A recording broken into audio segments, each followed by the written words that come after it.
Hey guys, Mars Thinking here, bringing you another Dragon Ball Z Dokkan battle video. And so basically at the time that this video goes up, it's going to be 12 hours until the release of the Captain GINYU Dokkan Fest banner on Global. So as always, I am doing a little video just to talk about the banner, what is potentially going to be on it, because global banners often have changes, and of course thinking about where this is placed in the timeline at the moment, all the various things that you have to think about if you are going to decide whether to summon or skip. Now, I say this in every one of these videos, so I'm going to say it again.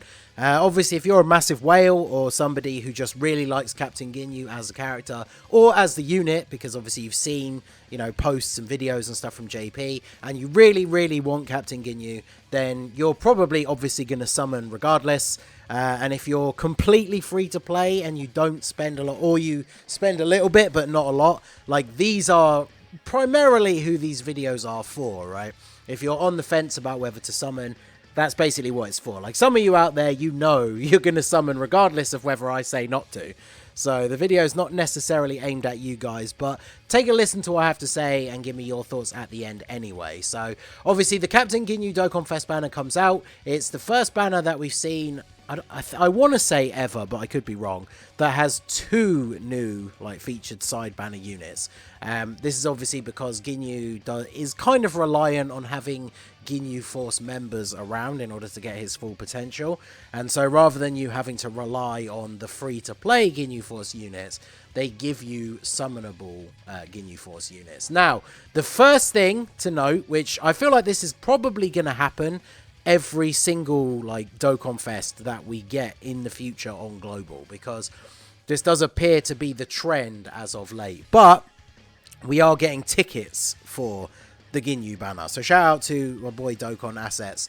He posted this thing, obviously his 7th anniversary and Dokkan Festival tickets. Somebody did mention in the comments whether those tickets were for the anniversary or for GINYU, but as I said to this person, we all know the Dokkan Fest tickets for the anniversary, because it's a dual Dokkan Fest, we always get those blue and pink tinged tickets where it's Dokkan Festival A and Dokkan Festival B.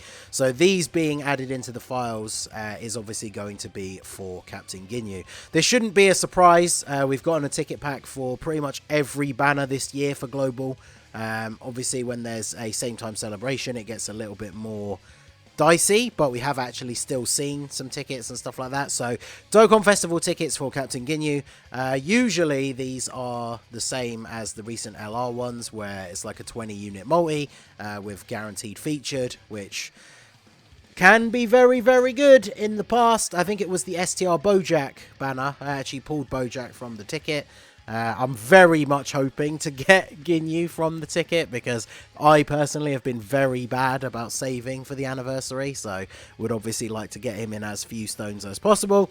But if you're somebody who does spend money on the game, tickets are always good value. When you weigh up how much they cost versus how much it costs to buy stones, it's always a better deal to buy the ticket pack. If you're going to summon on a specific banner, obviously, because stones can be used on any banner you like. So if you do spend money, these are definitely going to be worth getting. There's no confirmation as yet, but we've also been seeing a lot lately on Global, especially at this time of year, because I think this is the time last year when physical Goten and Trunks were released.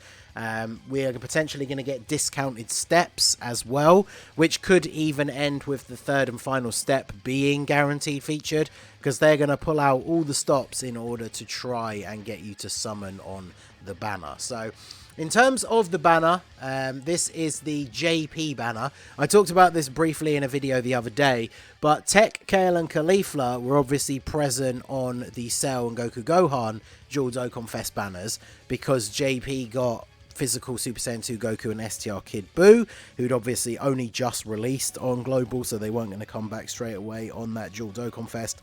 So one of the banners had Tech, Kale and Caulifla, so that makes it very unlikely that they're going to be on the Captain GINYU banner. Now, obviously they could replace them with any old unit, but the main speculation that I've been seeing people say, based on how long ago the unit came out, and just the fact that, as I've already said, they want to make this banner as hype as possible, so it will be the big like bait banner before the anniversary, right? So the big speculation is that the tech androids are going to be replacing Kale and Caulifla. Now that would make the banner a lot better, but you can see the featured units here, like STR Kefla, very outdated. I mean, she's not as terrible as a lot of people make out, but she's not that great for sure.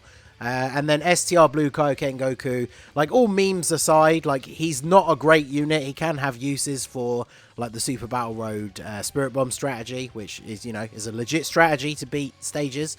And then Namek Goku, he didn't get his Easy A during the download celebration last year, like we were all hoping, since it was Namek Saga themed. But you got to remember, he will get one at some point in the future. Just unfortunately, right now, he's obviously not the best unit. And then, of course, there's an SR Captain Ginyu's and Goku's for, like, super attack fodder. So if you do pull a bunch of SR Ginyu's, you can get them awakened to SSR, and they give a 50% chance to raise his super attack.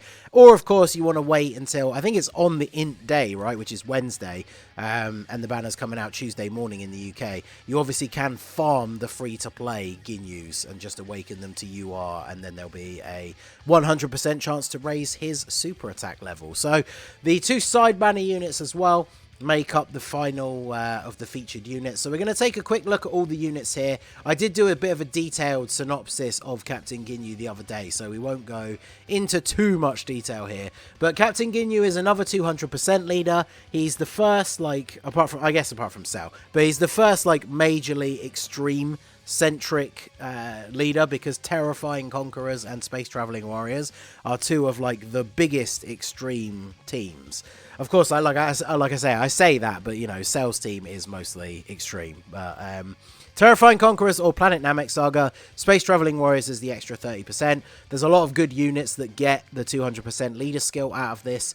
Now, as I said in the video where we talked about Ginyu being confirmed for global, if you are a global player who has already pulled a 200% leader, so you already have Majin Vegeta or Goku and Gohan or Cell, you are already going to be set for the red zone.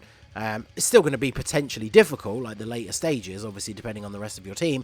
But if you already have a 200% leader, I would say you definitely don't need to summon for Captain Ginyu, right? If you're worried about being able to beat like difficult content, if you already have a 200% leader, then you will be fine. And of course, you know, the anniversary LRs, still the best units in the game, even on JP. So you do want to make sure that you are ready to summon for the anniversary. So if you're trying to make the decision between spending a few hundred stones trying to summon for Ginyu, but you only have, like, I would say even less than 1,000 stones. If you're someone who's free to play or doesn't spend a lot on the game and you have less than 1,000 stones, I wouldn't summon for Captain Ginyu if you have a 200% leader already.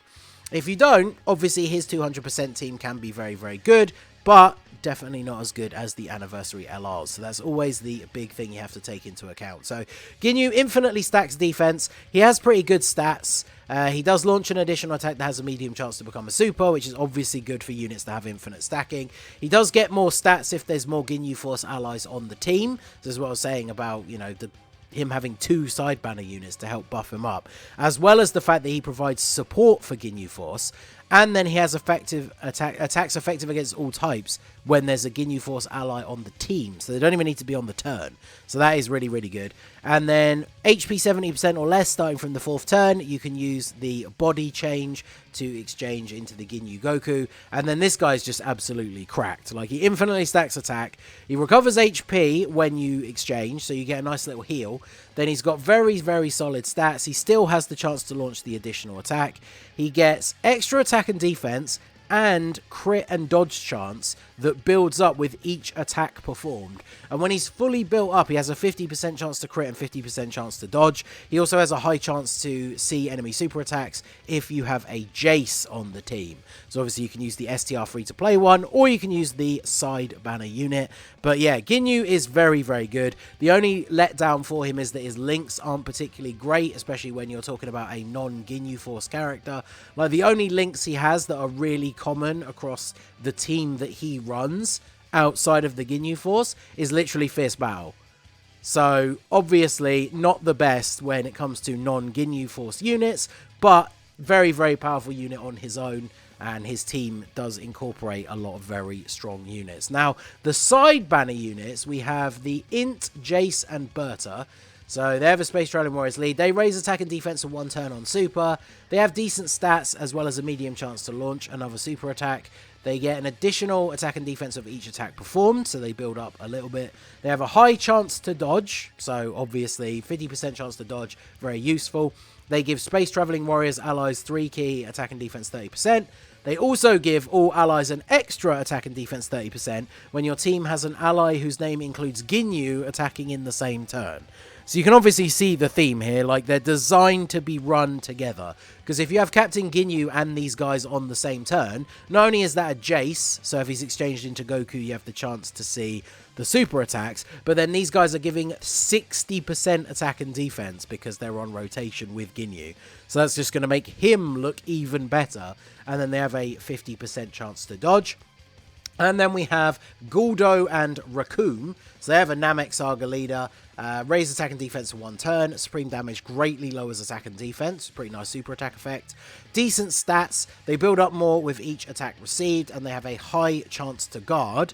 They get an additional 50% defense within the same turn when guard is activated. So once they get hit the first time and they do guard, they get an extra defensive buff. They seal the enemy that they attack. They guard all attacks guaranteed and have a high chance to stun when there is an ally whose name includes GINYU in the same turn. So these two are the better one. I know a lot of people on JP still rate these guys as like the best side banner unit, because if you're running them with GINYU, they have guaranteed guard. Then they have a high chance to stun, which is obviously good for Super Battle Road. Now, they aren't providing support, but I guess the ideal way to run the team is to have these guys and GINYU on one rotation. Then the other rotation, you know, you can run whatever you like, and then have Jace and Berta floating if you did pull all 3 of the units. But these guys are very, very good.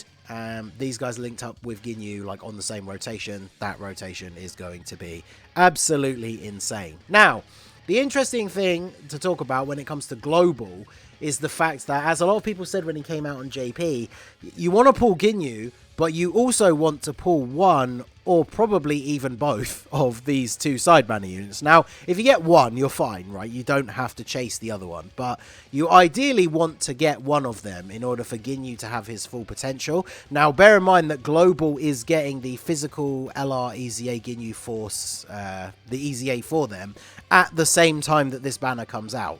So even if you get super unlucky and you don't pull the side banner units, but you do pull GINYU, you are still going to have units to run them with, because the EZA free-to-play GINYU Force team is still actually pretty good, right? And then the big thing for global is if you are somebody who's very focused on saving for the anniversary, say you jump in and do the ticket summon, or if there are discounted steps, you want to try out the discounted steps just to see how your luck goes. If you pull GINYU, but neither of the side banner units, yeah, sure, you might not be able to use him at his full potential for the next, like, month. But in a month's time, the anniversary is going to start, which is where you are going to be going ham with your summons, right? Doing, like, hundreds, thousands of stones during the anniversary. In total, by the time it gets to the end, the anniversary gives out close to, if not over, 1,000 stones.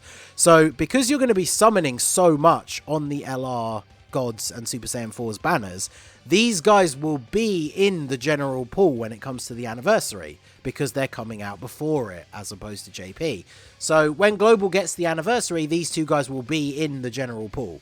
Now, that doesn't necessarily mean you're going to pull them, right? Like, there are side banner units that I didn't get off of their original banner, and then I didn't pull them for, like, you know, 3 months or something until after they came out.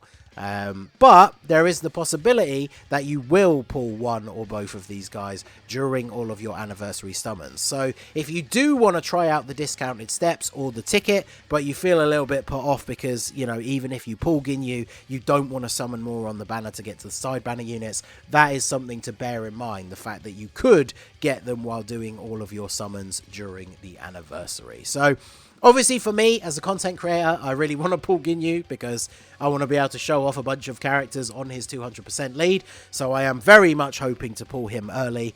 If I can't pull the side banner units, like I said, whilst he won't be at his full potential, it still gives me the ability to make all of those videos, and maybe I'll pull the side banner units during the anniversary. But as I said at the beginning, if you're somebody who's free to play or you don't spend a lot of money on the game and you have less than 1,000 stones, I probably would not recommend summoning. If the discounted steps end up being like 110 stones for 3 multis with guaranteed featured at the end, then maybe it is worth a try, right? Because if you have 1,000 stones, it's only going to put you down to just under 900. It's not the biggest deal in the world.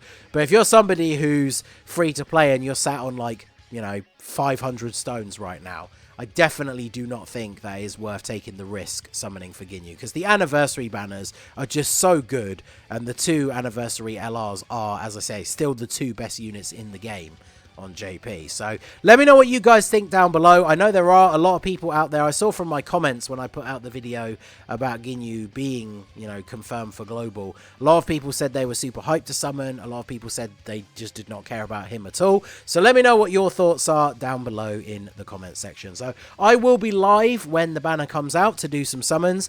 Hopefully I'll get super lucky and it will be a short stream, but there's easy areas and stuff like that to do. So we'll still have some fun on the stream, but hopefully I can get very lucky with the summons. Let me know what you guys think down below in the comment section. So that is going to be it for the video, guys. This has been the Masked Ningen. Smash that like button, subscribe to the channel if you are new. Check out the links down below for the Discord and the merch store, and I will see you all again soon. Have a good one.